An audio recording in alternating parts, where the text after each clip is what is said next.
They identify you as vulnerable and then they exploit that vulnerability. This is what happens when the gambling industry gets to write their own rules. Vulnerable people being offered drugs, alcohol, and sex workers to keep them gambling. Gambling companies breaking the law hundreds of times and getting off scot-free. Betting ads playing between Disney songs on a child's Spotify playlist. These were all allegations heard at our Senate inquiry into Labor's gambling laws. What we also heard was gambling companies refusing to take responsibility for the harm caused by their business model. They know they can do whatever they want and face no consequences because they've bought off the major parties. When Parliament returns next week, Labor will be faced with a choice. Continue with these piss-poor reforms, written and backed by the gambling lobby, or listen to the evidence and ban gambling ads. The Greens started this Senate inquiry because Labor didn't want you to see the holes in its legislation. They didn't want to know the evidence about the harm that it will do, and they didn't want to scrutinise the lack of evidence behind their approach. Now, they've heard the stories.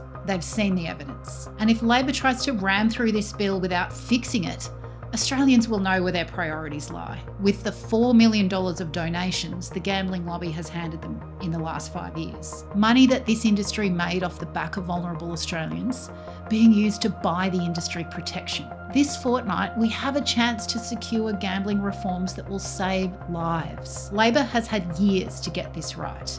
Instead, they've come up with laws that satisfy their donors and leave families exposed.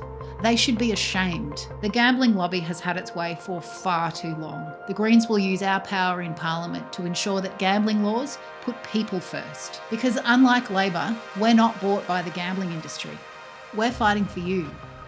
Authorised by J. McCall, Australian Greens, Canberra.